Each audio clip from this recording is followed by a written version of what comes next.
भाई साहब, अब ब्रेक से पहले हम बात कर रहे थे शौकत तरीन साहब वाले मामले के ऊपर। आप कह रहे हैं उनको सेनेट में माफी मांगनी चाहिए। क्या आप कोई एक्शन भी ले सकते हैं? कोई मुकदमा भी दर्ज हो सकता है? क्या इन्वेस्टिगेशन भी हो सकती है कि ये जो बकौल आपके ही कि साजिश हुई है, ये कैसे हुई है, किसने की है, क्यों की है? देखिए, जो कुछ उन्होंने किया है बड़ा अयां है, छुपी हुई बात कोई नहीं है। इस पर इन्वेस्टिगेशन होनी चाहिए, हालांकि मैं इन चीजों के हक में नहीं हूं।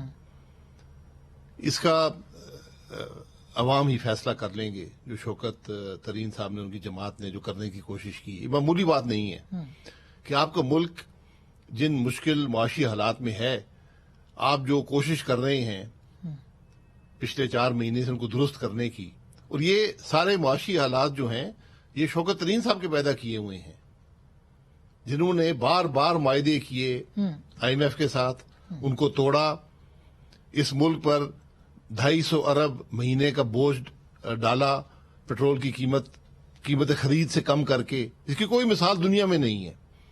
और आज अगर वो ये कोशिश करें कि IMF से मायदा ना होने पाए, जब उनको नजर आया कि मायदा हो रहा है, जो पाकिस्तान के अवाम ने कुर्बानियां देकर वो मायदा हासिल किया, मुश्किल फैसले हुकूमत ने किए, और आप बिल्कुल आखिरी दिन पर उस मायदे को तोड़ने की, उसको सबताज करने की कोशिश करें, इसको क्या कहा जाएगा?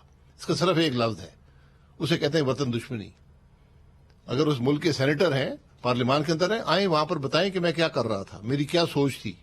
लेकिन वो किसके कहने पे कर रहे थे? या कर बताएं ना। उसमें खुद उन्होंने कहा है कि मेरे लीडर पर जनाब पर्चे दर्ज हो रहे हैं, हमारी मीटिंग हुई है, फैसले हुए हैं, ये करना है। शौकत तरीन साहब तो कल इस जमात में आए हैं ना, हर जमात में माजी में रहे हैं। काफ लीग के भी वो थे जी, वज़ीर खजाना थे, पीपल्स पार्टी के वज़ीर खजाना भी रहे हैं। उससे पहले नून लीग की 97 की हुकूमत में भी वो हबीब बैंक के प्रेसिडेंट रहे हैं। पिछली नून लीग हुकूमत में भी मुशीर के तौर पे आते जाते रहे हैं। तो बड़ी अजीब बात है, मैं उनको ज़ाहिर तौर पर जानता हूँ, और मुझे बड़ी हैरत और अफसोस हुआ कि एक आदमी जिसके पास इतनी हसास पोजीशन रही हो, वज़ीर खजाना बहुत हसास पोजीशन होती है मुल्क के लिए, और वो ऐसी हरकत करने की कोशिश करे, तो मैं तो इसको बड़ा एक तो मिफ्ता साहब ने सख्त फैसले लिए, जाहिर है कि उसमें ये सबोताज करने की कोशिश की गई स्टील को, लेकिन दूसरी जानिब मिफ्ता साहब के खिलाफ आपकी अपनी पार्टी के अंदर भी तो लॉबिंग है अब्बास साहब। देखिए, लॉबिंग जो काम करता है उसके खिलाफ लॉबिंग होती है, लेकिन ये तो लंदन और इस्लामाबाद की क्लियर लंदन और इस्लामाबाद की यहाँ कोई बात नहीं है। शहबाज शरीफ साहब वज़ीर आज़म हैं, वो इस पार्टी के नामजद वज़ीर आज़म हैं। मिफ्ता इस्माइल साहब इस पार्टी की हुकूमत के वज़ीर खजाना हैं। अगर पार्टी का कोई शख्स उन पर तनकीद करना चाहे तो पहले उस पर लाजिम है कि उनसे बात कर ले, बात को क्लियर कर ले, जो उसके ज़हन में मसला होता है। मैं किसी को बात करने से नहीं रोकता, हक है बात करने का, लेकिन जब आपकी हुकूमत हो और आप बगैर किसी नॉलेज के आप जाकर टीवी पर तनकीद करना शुरू कर दें, बगैर किसी तहकीक के, बगैर मसले को जाने, क्या बिजली की कीमत वज़ीर खजाना मुकर्रर करता है? क्या पेट्रोल की कीमत वज़ीर खजाना मुकर्रर करता है? क्या बिजली बनाने की कीमत वज़ीर खजाना को असर होता है? क्या दुनिया की जो पेट्रोलियम प्राइसेस हैं उस पर हमारा वज़ीर खजाना असरअंदाज हो सकता है?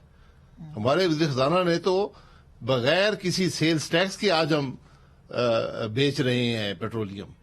जो पेट्रोलियम लेवी जो आपने IMF को कमिट की थी, जो माजी में भी होती थी, IMF से पहले भी हुआ करती थी 50 रुपए की, अब आज भी उस पर 20-30 रुपए पर है।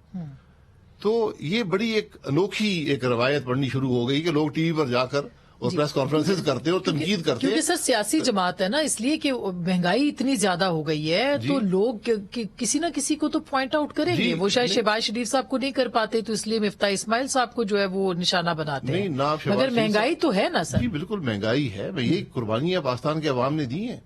4 साल की गफलत जो है वो एक दिन में दूर नहीं होगी, वो कुर्बानियां देकर दूर होगी।